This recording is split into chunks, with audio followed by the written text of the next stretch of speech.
What's up, YouTube? It's your favorite preservation evoker, Aerith.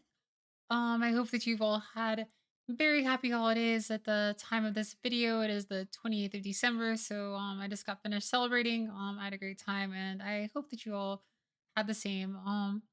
That aside, today I was going to make a video on one of the other most requested dungeons, and that is the Nokhud Offensive. It seems like a lot of people are struggling in this dungeon. It is one of the harder ones, I think, from a healer perspective, and generally, like also from a tank perspective. It's hard for a lot of the players. A lot of CC. There's a lot going on.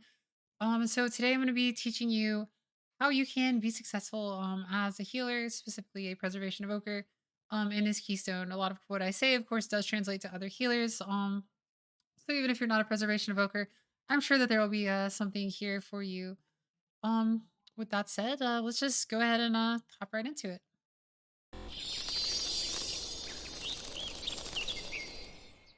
So I have a VOD pulled up. This is a key I just finished not too long ago, just a few short hours ago. Um, yeah, we'll just jump right into it. Before we let's see here. I believe I show my talents right before the key starts. I just done a Ruby Life pools, so my talents were incorrect, and I think I had to change them. Let's see here.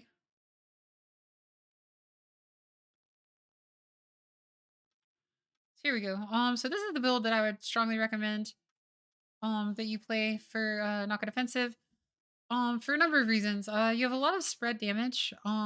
Everyone's not necessarily going to be stacked, so getting the most out of Dream Breath can be a bit of a challenge. We do have a ranged in the party. There's a lot of stuff that's going to be hitting your ranged, particularly the bleeds from the charges in this first like little area, in the Grant area.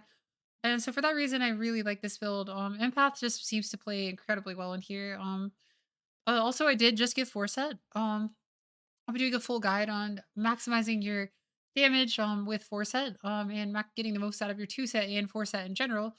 And that guide's going to be coming fairly soon.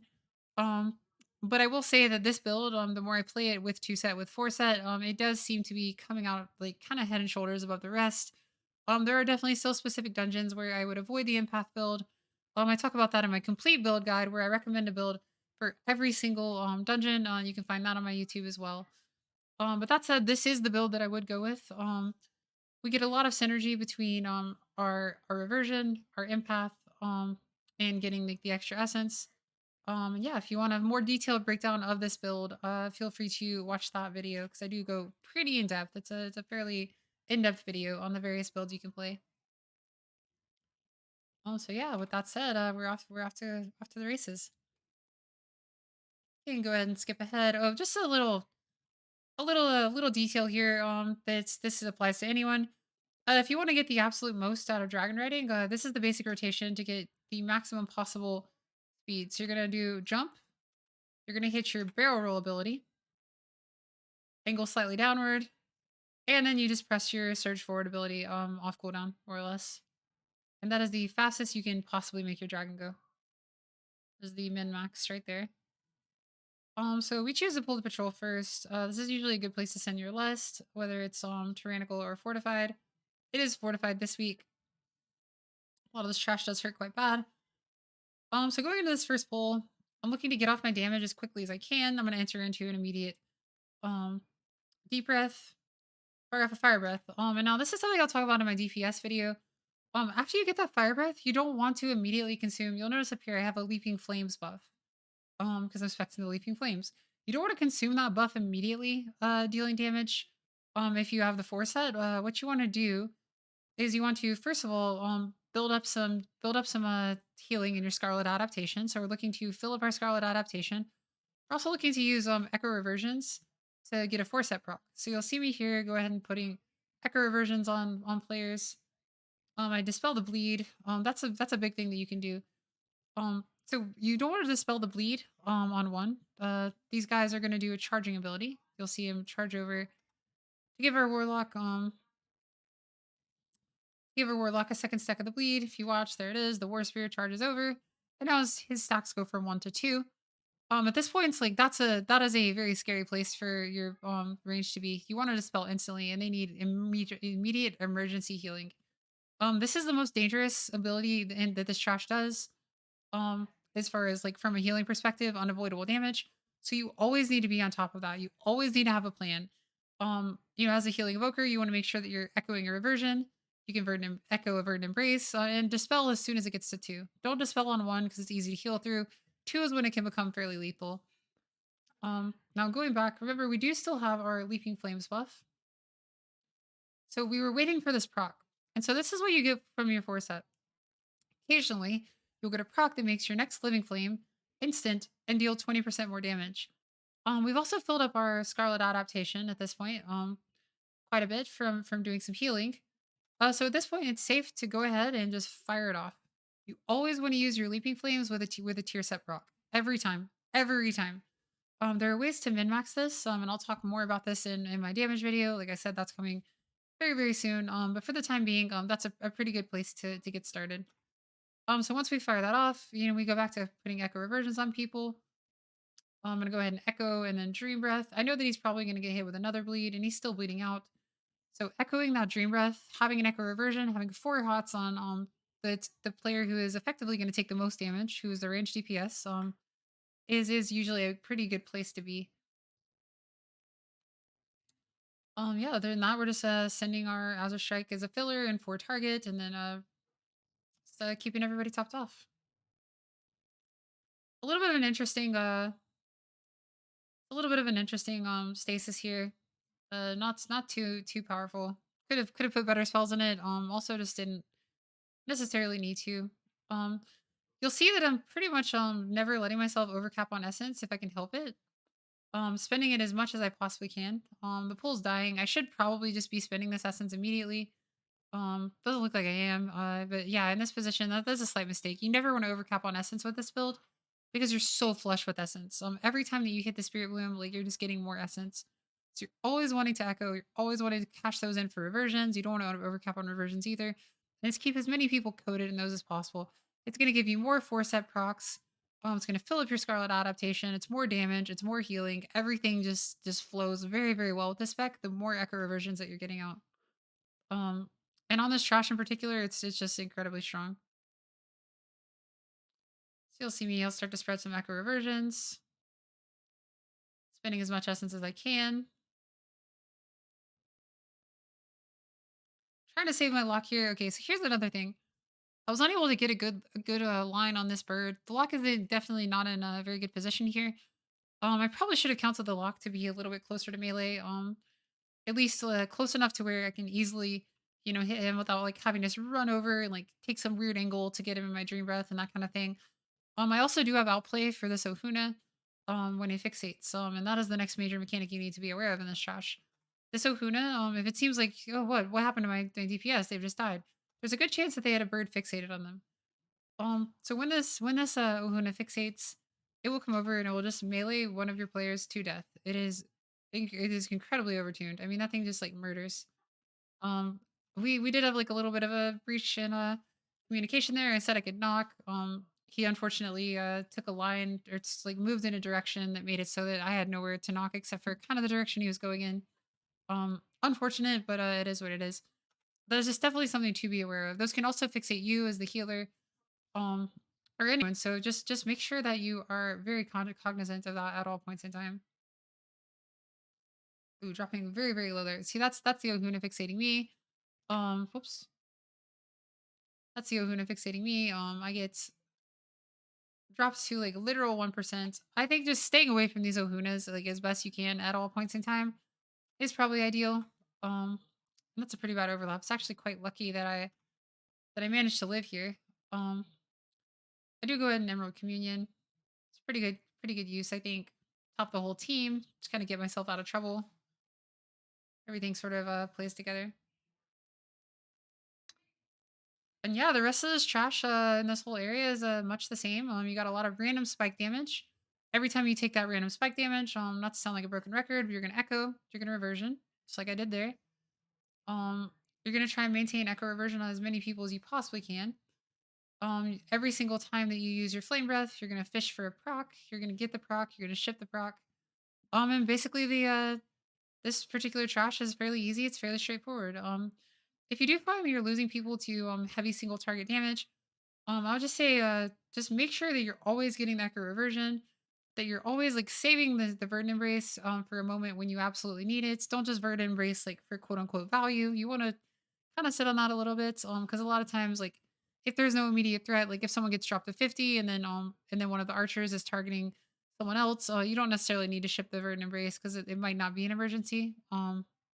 Just try and be as cognizant as you can as to who is being targeted, who's being shot at, and all these things. One thing I didn't talk about, but you want to communicate with your tank here as to TD timing. This trash doesn't hit your tank very hard. Your tank does get hit very hard in the next two areas, so it's less important. But I talk a lot with my tank as we're going into the next zone and especially the zone after that about when they want TD and making sure that we're kind of using that in the best places possible. You can definitely TD your range or whoever has a fixate. You can TD whoever has a double stack of the bleed, because your tank isn't necessarily going to need it here. Tends to be the case. So a four set procs, we'll just instantly use it, and there we go. I mean, the rest of this trash is pretty much just rinse and repeat. The longbows are shooting your people. You have fixates, get out of the war stomp, and that's pretty much it. Here we have a double stack of the bleed again. I don't know why I didn't dispel that. I probably should have just dispelled that. All's well that ends well though. He is okay. We do have four hots on him, as you can see, two dream breaths and two reversions. So I mean, he's incredibly healthy here. And yeah, that's pretty much how this trash goes. Just be aware that like there's going to be a lot of single target spike damage, and you need to react immediately to it. You need to react absolutely immediately to that single target spike damage. It's actually a potion from dreams there. Which is pretty big. I do of course dispel the bleed, but the potion is was very warranted. It's a very good use. And yeah, that's pretty much the size of it. The first boss is pretty straightforward. It's possible to wipe to this boss, but I mean, I feel like you really have to try to wipe. Um, Not too much to say here. DPS the ad. If you're finding that the ad is getting to the turret, you can use your wing buffets to knock it back. And try and keep it out. It can be a big pain in the butts to get everyone topped up here because everyone's like sort of sprinting around. You got your block in Zimbabwe. You've got your windwalkers on one side of the boss in like New York, and then someone else is like out in California. It's a whole thing. It's very frustrating. I'm sure you've found, but it's never really overwhelming damage. Just make sure that you're doing the mechanic, or that someone is assigned to do the mechanic. Some groups will assign you as the healer to do it. As an evoker, it is a little bit monka to be the one who does it, just because um, you do need to be topping everyone in those moments before, and like everyone's very spread, as I mentioned. So that's like its own mini game. Um, Definitely watch your tank's health here because Grant can hit pretty hard at times. So it is possible for your tank to spike really low, which can be a bit of a problem. But yeah, basically as soon as you hear the RP ready to fire, you can go click the thing, and it cancels all damage. You have infinite time to top everybody up here. So you never have to be like under too much stress. If your tank dips low, like as the tank did here, the correct thing to do is definitely to top the tank off before the rest of your team. Simply because your tank is in more danger. I mean, you just get these spikes of damage and then it's kind of over. And other than that, it's just rinse and repeat. This boss is definitely one of the easier bosses out of all the bosses. And yeah, then we're back off to the races. We're gonna take that same exact rotation of lifting off, doing our barrel roll forward, and then just spamming our surge forward ability off cooldown. And that'll get you there faster than all your friends. Guarantee it.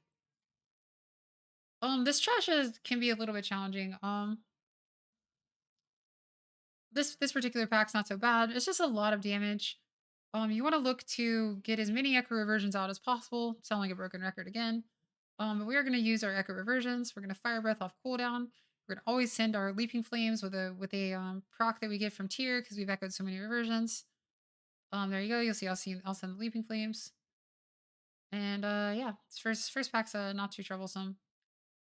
Try and get in as much damage as you can, but remember that your damage doesn't actually matter that much as the healer. More important that you just keep everybody alive. That is, of course, your principal role in this whole affair. You can pretty much send Lust here, wherever. Doesn't really matter on Fortified. You just want to put it on cooldown. That's kind of the big thing. Try and line it up with your DPS cooldowns if you possibly can. Here's a place where your tank is going to get trucked. This is a challenging pack right here. This patrol. Um, Unfortunately, we were cleaving quite a lot of the chain lightnings. And this pack is incredibly hard for the tank. They do just take absolutely massive damage. It's never a bad idea to go Echo Reversion into Burden Embrace the tank into Echo Dream Breath. I think I might do here. I don't.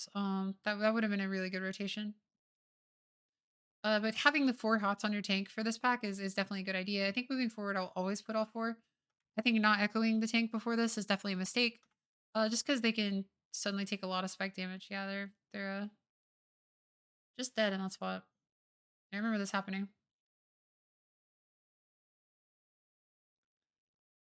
We do manage to get the res. It's not a full wipe. I think that's the only death that we have in this key, if I'm not mistaken. We have Dreams being an absolute gamer and kiting around.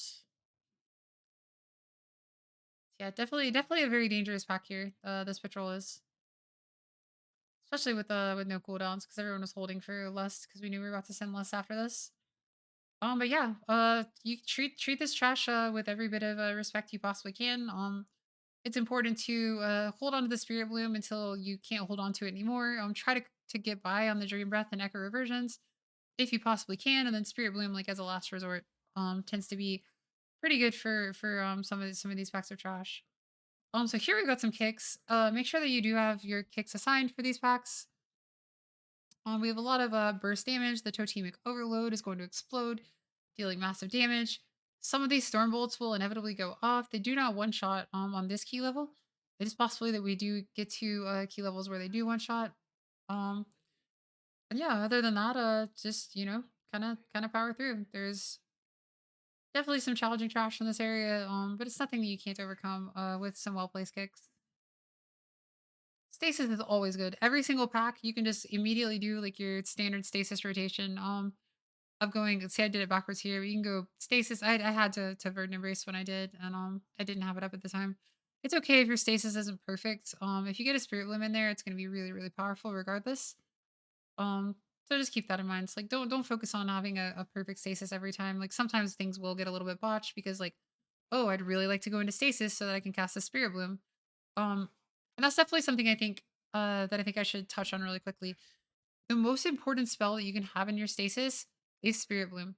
Having the Verdant Embrace into Dream Breath before it doesn't necessarily matter. Because oftentimes when you're releasing that stasis, all you're really looking for is the Spirit Bloom. For one with this build, it's giving you the Essence Regeneration. And that's also like the massive AoE lay on hands that you're often looking for. So sometimes even a stasis that just has like Spirit Bloom, like Echo Echo, that's a totally fine stasis. That is a totally fine stasis because then you can go when you release it, you get the Spirit Bloom, you get Echo Echo, and then you can just go Echo into put out a reversion, and then your whole team has reversions again. There's so many things you can do with it. Definitely try to be creative when you're getting into it. Just probably put a Spirit Bloom in there for the most part. This was a very very risky deep breath. This is a very hard dungeon to get good deep breaths on. I'm often quite scared to deep breath in here. So many ground effects, gosh, especially in that next area, can get really monka. But yeah, pretty much. Make sure you kick Tempest. That's a really good one. A really good one to watch. Yeah, it's kind of the same thing. We're getting a lot of spike damage, so we're echoing reversions and kind of letting our reversions work for themselves. And like as you can see, like I mean, just to speak to the power of echo reversion, of like I don't do anything else to dreams here. We just echo reversion. That's golden hour, and I mean, geez, he's already topped off. That's literally just an echo reversion. I cannot say enough good things about this build. How powerful it is, especially with empath. Like it just really, really turns into just such a monster of a build. So this is the most dangerous pack. You got a lot going on here. You have the Skull. You have Zari. He's casting lots and lots of Storm Bolts. A lot of these casts are going to go off. You have the Totem, which is going to explode. If you really want to five head it, you can Zephyr when the Totem explodes. We do get a Tempest here. This is I'm definitely fighting for my life in this spot. I could ask a lot. You guys should probably enroll communion here. I don't. Interesting. I could ask a lot, like what my standard rotation is for like kind of when I'm fighting for my life. And it's fairly simple. Like if you have a warlock, like you got your lock rock, you have your health potion, obviously. But when you don't have these things, you dip really low. I mean, your first line of defense is echo reversion. So I do lock rock there. I echo myself, and then I dream breath. So I have two dream breath thoughts. I'm gonna probably echo reversion myself here. Yep. And it's pretty much it's really that simple. You don't ever want to get in a situation where you're like spamming living flames because that's just not a very good way to heal yourself. It might feel like it's slow when you echo reversion, but I promise you it's not. It's so much healing. Especially if you have a dream breath hot on yourself as well, because that dream breath is getting 20% increased value from the echo reversions if you're playing this build. Um but yeah, the moral to that story is definitely to make sure that you kick. And I probably should have Zephyred the Storm Surge. But yeah, make sure you kick the Tempest. That is the worst thing that this trash does. And so now we're going to the boss. This has definitely been the second most requested boss, behind a few of or the second or third most requested boss behind a few of like the really big trouble ones. Oh, this was a huge mistake. I did not realize I had a Leaping Flames buff. And so I just ate all of those echoes. I'm sure everyone's done that at some point or another. Very frustrating. But yeah, on this boss, I wouldn't worry too much about DPS. The big thing you want to do is collect as many orbs as you can going into this phase. I would recommend that as you get those circles, make sure you have an echo on every single party member. And as soon as the circle pops, boom, instant reversion. Everybody's gonna start getting topped. And then you can put a reversion on someone else. Looks like I put it on Dreams here.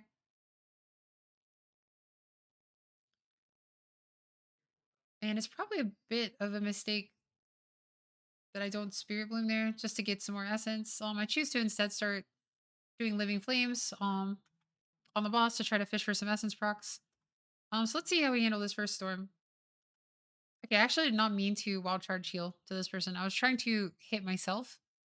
Um, but yeah, this rotation is something that I do often. What I'm about to do here. So we have lots of echoes out on the party. I'm sorry, we have lots of reversions out on the party, and I know that we're about to go into electrical storm. So I start ramping. Um,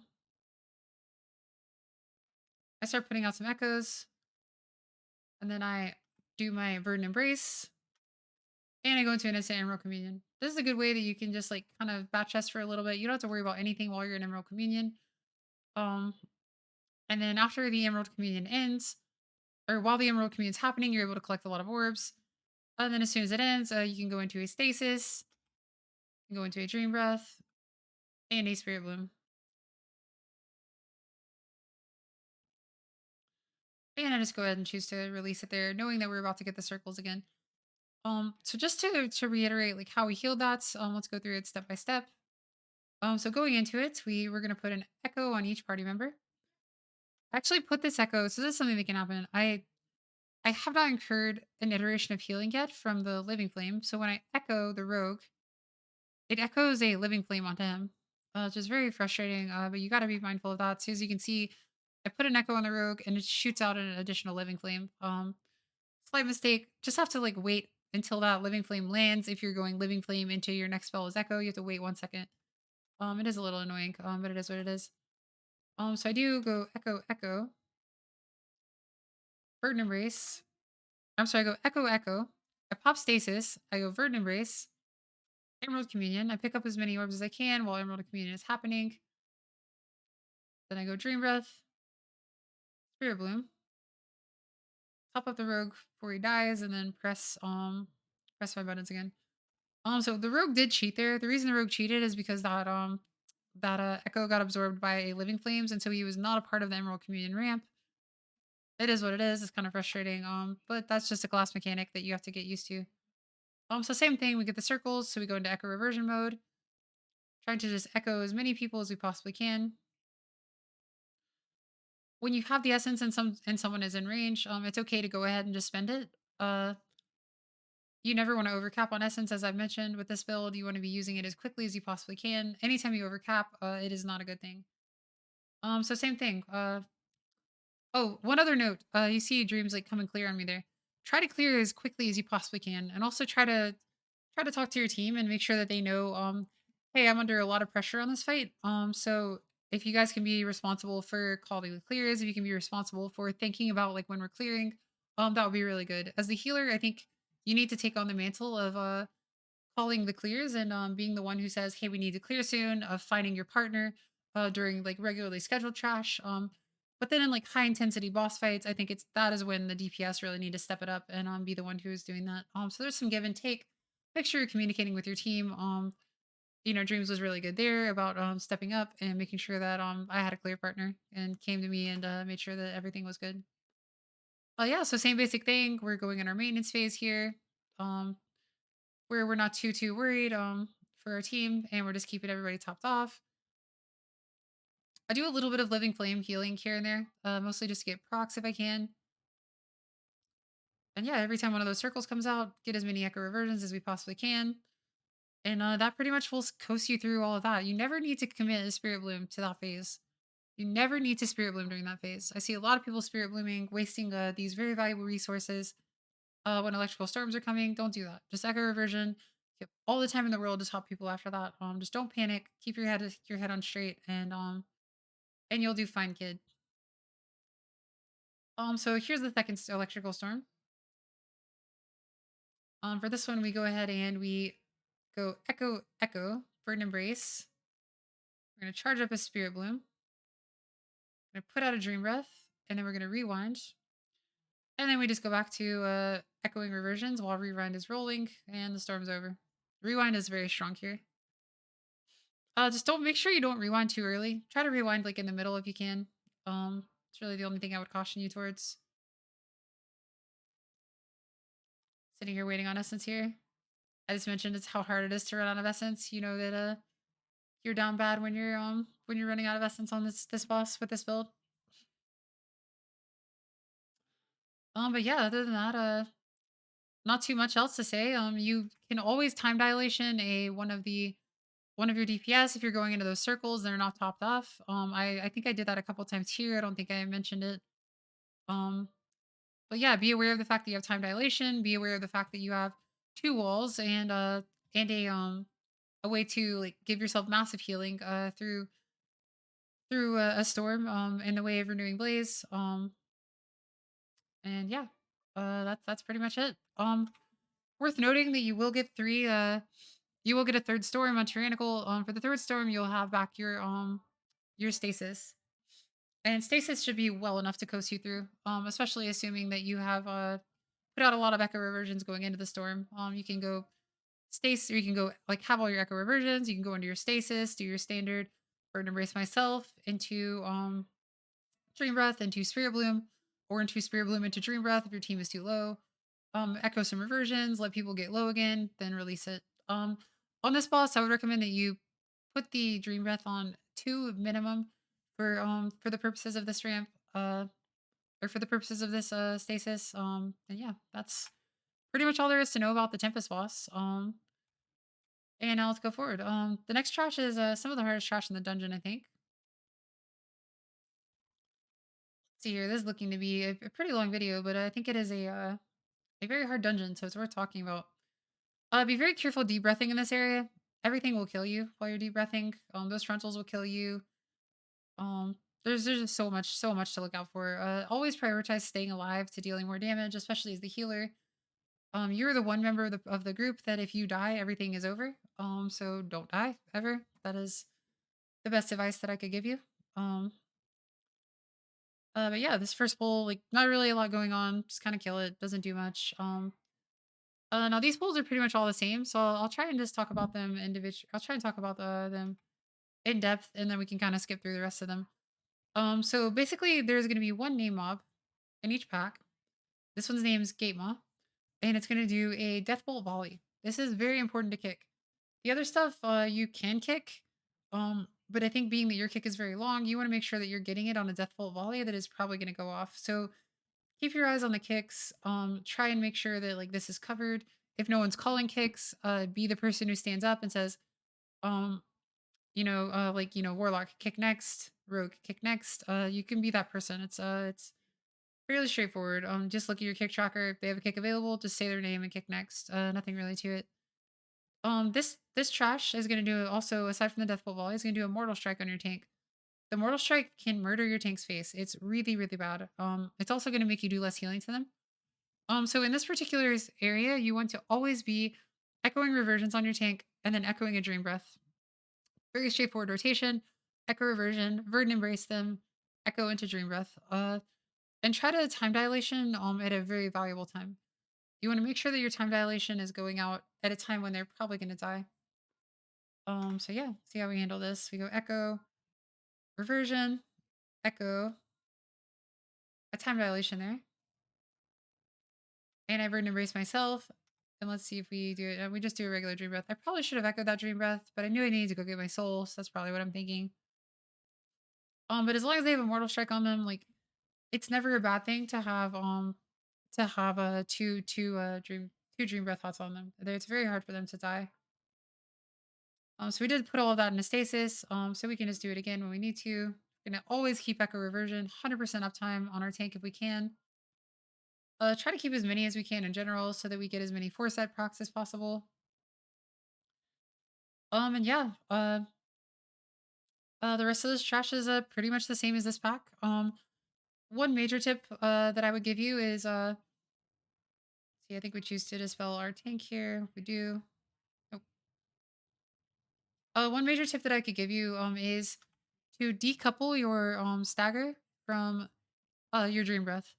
If you stagger and then put the dream breath on top of the stagger, um, it's less coverage because your tank is going to be safe during stagger, during time dilation. That is, your tank is also going to be really safe when they have two dream breaths on them. So you can go echo reversion into time dilation, and then once the time dilation fades, you can go ahead and go echo into dream breath. I think on some of this, I'm not as afraid for him here. On some of these packs, you will be very, very afraid. It really just depends on like your level of fear for the tank. This is me. I'm just like, yep. Can I ever? Am I ever gonna? Nope. Okay. No deep breath. There it is. Deep breath. Yes. One time. There you go. Very, very interesting. Interesting that they put such a fun ability into the game and then designed every dungeon so that you can never use it. I don't know how he's alive there. And yeah. I mean, for most of this trash, you kind of want to just be very, very vigilant. There's a lot of spike damage. There's a lot of AoE damage. There's a lot of tank damage. So just be aware of the types of the warlock's running away from me. Be aware of the types of damage that are going to be going out, and make sure that you have a plan. As always, we're going to be echo reversioning. We're going to be verdant embracing. Another good tip is that you can actually verdant embrace for your tank. Or verdant embrace your tank and then emerald communion for them. With the life punch. Oh, I get very, very scared for him here. So instantly TD into your Necro reversion. I believe that we might put two Dream Breath Hots on. Yeah, we're gonna go ahead and do that, I think. Maybe so there it is. This is what I was just talking about. So as you can see, we've echo reversioned. I don't think it's safe to charge him necessarily. I don't have eyes on him. There's a lot of ground effects. So instead of hitting my verdant embrace on him, I verdant embrace myself here so that he gets it. And I immediately go into an Emerald Communion. He's taking a lot of damage. You want to reserve this Emerald Communion as a tank defensive as a last resort. If you're truly afraid your tank is going to die, it will keep your tank alive through pretty much anything if you time it well. And with like a second Mortal Strike coming out, um, he's in a lot of trouble here. So then, as I mentioned before, the stagger has fallen off, so we echo reversion, and now we echo dream breath. And it really just depends on how scared for your tank you are, as I mentioned before. But having all four of these hots on your tank, like they're not going to die. They're not going to die. Similar to stagger, this is another incredibly powerful way to keep your tank alive. So here in this pack, we saw pretty much everything that you can, every single trick that you'll have in your book, to keep tanks alive. That's pretty much all of it. Still afraid for him here. But we do manage to persevere. It looks like. On this trash, I would go ahead and match early if you can. Anytime you have a chance to match early, like your tank is under so much heat that you don't really want to be worrying about the seasonal, and and like potentially getting yourself shocked and killed. Just because your DPS are greeting and not paying attention. So just match on them. If they have any problems with it, you can tell them that they can become the arbiter of like matching and that you're gonna ignore the mechanic, and see how they like that. That's my take anyway. I think match as quickly as you can on this trash. Any high intensity situation kind of goes the same way. Um, so yeah, that's pretty much it. Again, you're gonna have the big guy with a name in every single pack, casting a an AOE death bolts or death bolt volley, I believe it's called shadow bolt volley. There it is, death bolt volley. We need to get kicks on that. We're keeping our tank alive. We're dealing with the AOE damage that does come out, and then dealing some damage as best we can. And the rest of this area is kind of rinse and repeat. Trash hole does the same thing. Mortal strikes your tank, does death bolt volleys, and that's pretty much it. So moving on to the next boss. Let's see. I think we actually cleaned up quite nicely in this one. All right, so this is another boss, which can be a little bit of a challenge to heal. I think that this boss is a lot easier though with this build. Um, so for this boss, we're looking at a couple different things. We have two major abilities that we need to work out for. The first one is just this quick shot, which is going to be dropping people really low. So the way we're going to combat this quick shot is every time someone gets quick shot, we're going to echo a reversion. Fairly straightforward. Echo, reversion, echo, and we don't have a reversion here, so wait a second. Go ahead and invert and embrace because I'm like, well, what if he gets quick shot again? That's a thing. Second ability that we have to worry about is Gale Arrow. Um, so this ability is actually terrifying. You need to stack if you can, as you see me doing here. But it's not necessary. What this ability is going to do is just put out a massive amount of damage on every single party member. Um, and then there's going to be tornadoes that radiate off of each body. Um, so for every single one of these, you need to top people immediately because right after Gale Arrow, you're going to get dropped low, and then there's going to be a quick shot. And so if people aren't topped immediately, it's possible for them to just die. So what we did for this one is we are building up a stasis here. So you see my first ability, I know that I'm going to Verdant Embrace. So I'm like, you know what? I'm just going to go ahead and stasis because anytime you Verdant Embrace, if you have your two powerful abilities coming up, it's not a bad idea to just go ahead and stasis first. So we go stasis, Verdant Embrace. I know Gale Arrow is happening here too, so I want to have this in my stasis. Dream Breath. And now we're gonna let the ability happen and immediately tip the scales into Spirit Bloom. That way, that kind of pads us out, and that way these next couple of quick shots that happen aren't gonna kill anybody. See, that healing was absolutely immediate. So we see it's going on the rogue, so we go ahead and put an echo and then we reversion. And yeah. Much like many other bosses, you'll have two phases, the one that's really scary, and then the phase where you're just doing maintenance. During your maintenance phase, which is what I consider this to be, you're just kind of echoing reversions. You're dealing with the single target damage that's coming up. Try not to get overwhelmed by that. And then you'll eventually have the Gale Arrow again. This ability is not too crazy. Just dodge, forehead. Pretty straightforward. We didn't really get any value out of the stasis. It's kind of a bummer. I haven't really figured out how to get the best value out of stasis here. I think like it doesn't stretch from one Gale Arrow to the next, which is a bit of a problem. It kind of just is what it is. Just try to release your stasis when you can at a time when you think it's going to be good. Um, but yeah, during this phase, we're echoing reversions, and so we need something here. And so this one's going to be Emerald Communion. And so what we did here is you see, I didn't have a lot of essence going into it, which is possibly a mistake. But everyone does have an echo reversion. As you can see, we have echo reversion, echo reversion, echo reversion. So it happens. I burn embrace before the damage actually occurs while the tornado is en route. Immediately Emerald Communion. Do not hesitate. This ability is so dangerous. People will die if you hesitate. So just make sure you have something planned for every single one of them. So we go back into our maintenance phase here. I know it's totally fine to ship the Dream Breath here, just because it's full value. I'm getting everybody, and if there's ever really a wrong time to ship Dream Breath, it is nice if you have it going into Gale Arrow, but not the end of the world if you don't. If you're struggling with this boss, I would try to make sure you have you have it on everybody going in. People get hurt really, really bad here. I don't have any essence. Probably should have spirit bloomed. It is what it is though. And yeah, we should have one more Gale arrow. See if we can find it in 24 seconds. Oh, there it is right there. So for this one, this last Gale arrow that we get, um, I choose to use rewind. So we're stacking up. And that's interestingly, like it actually didn't show up in my thing. I think I was surprised when I saw it coming out.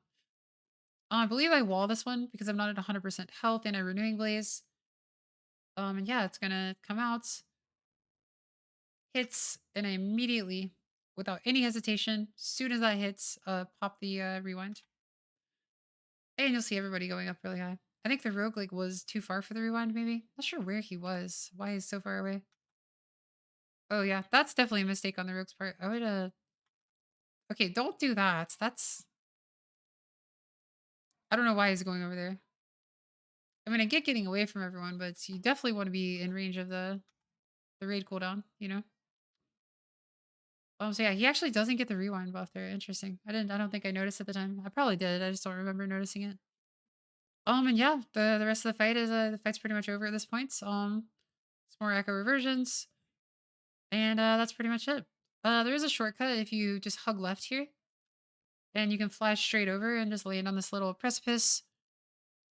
And you can skip like having to do the cringe, like walk over the wall and everybody dodges, and it's just so a whole nightmare. It's a whole situation. So I would avoid doing that. But yeah, if you go in from the left here, you can literally just walk straight down. I'm so tempted to fly here and go straight over. And we'll fight these two mobs. Not a lot to say about these mobs. Just dodge forehead. It's pretty straightforward trash. Make sure that you're getting kicks on the kick mob. It will cast a fear that can wipe you if you don't. And look out for the charge. The guy can enrage. I get hit by the charge. Just dodge forehead, right? Luckily, it didn't kill me. That's pretty good. This is fortified too. That's funny. But yeah, they do get real. They can enrage, and they get really, really. Their hitbox becomes much bigger for the charge. So if he does enrage, make sure that you're just further away from them than you would be. I think at one point, like at the very end, he does enrage here. He does, and like watch how far away. Like no kidding. We're pretty far here, right? And we all just get hit by that. Be very far away when he enrages and he's doing his charge. That's the lesson here. I was like, what? This guy's butt is so big. I'm actually astounded. So yeah, pretty straightforward. And on to the last boss. I guess there was one other death. This is another boss that requires a little bit of finesse on the healer's part. It also requires finesse on the DPS's part. You need to be very, very vocal with your team. When you're approaching this boss, because there's a lot of stuff that you need from them, and they need to know first and foremost when to use their defensives. I'm going to tell you as we go through this boss fight when to use them and when to not use them, because both of these things are very, very critical. Especially being the defenses have a long cooldown, you don't get to use a lot of them in the fight.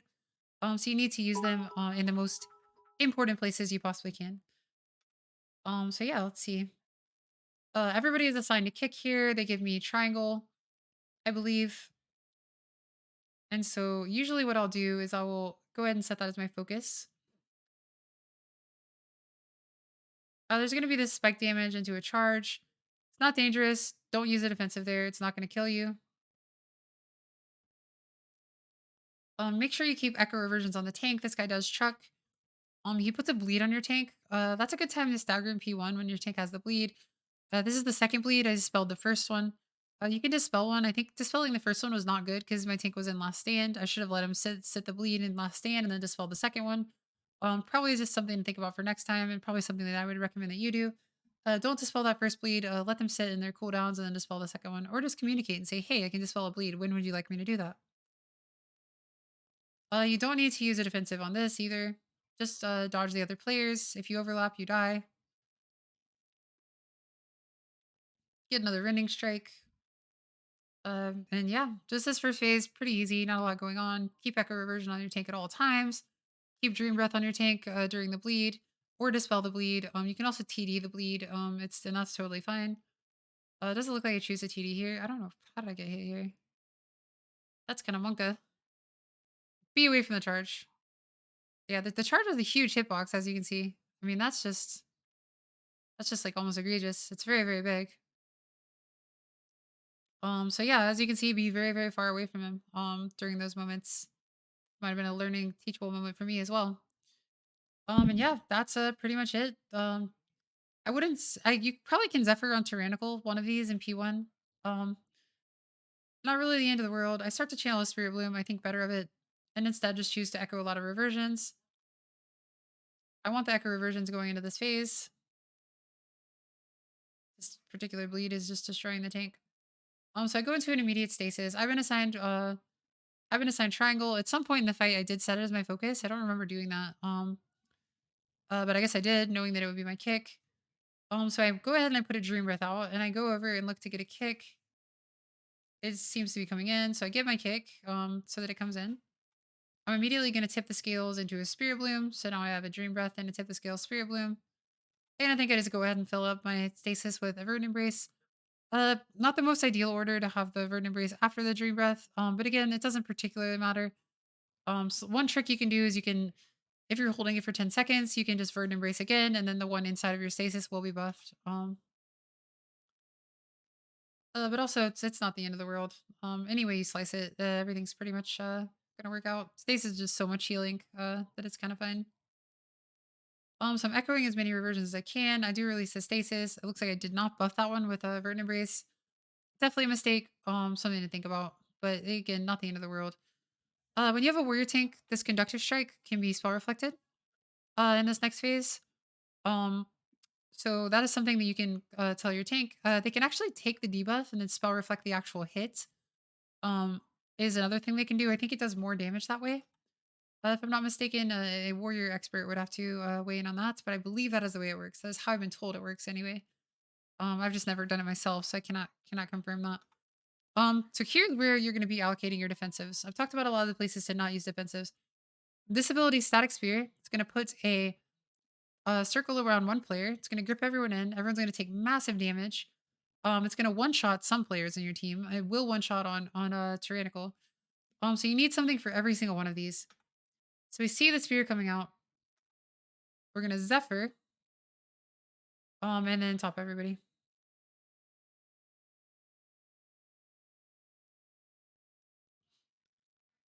And yeah, it's definitely a good idea to match early in this particular phase if you get the buff, because there's so many things that ask you to not be stacked or not be near other players. Like this. So if you get the debuff and you have a chance to match, just go ahead and do it. Absolutely, go ahead and do it. The only real way you can die here is from the Griffin. Everything else, like it's a lot of damage. And then we see another dot coming off. He has told me I don't have spell reflect for this. So I immediately dispel.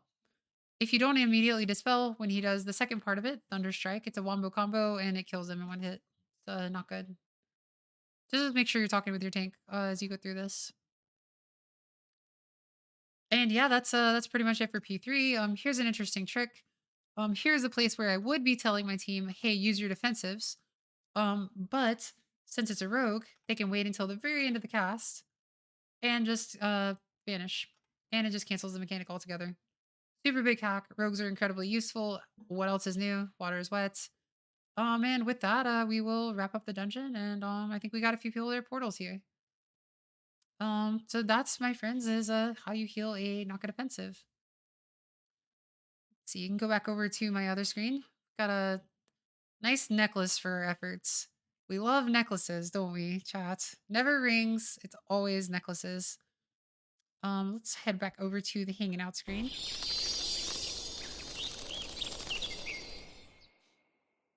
Yeah. I hope that you guys have found this guide informative. It's a bit of a longer one, so thanks for sticking through. If you enjoyed this guide, please be sure to click the subscribe button and click the follow button. I'm definitely going to be making a guide for each of the dungeons. I'm starting with the hardest ones because they're the most requested, and then kind of moving outward from there. So definitely keep an eye on it on the channel if you enjoy the How You Should Heal series. You'll get a lot of good tidbits. You never know what you might hear and what you could grow from. Um, so I guess that is that on that. Yeah. Until next time, I love you guys. And yeah, click the subscribe, click the follow. It helps me to grow. I'm a small content creator. but I got big dreams and a gigantic heart and a brain made of jellyfish. The end.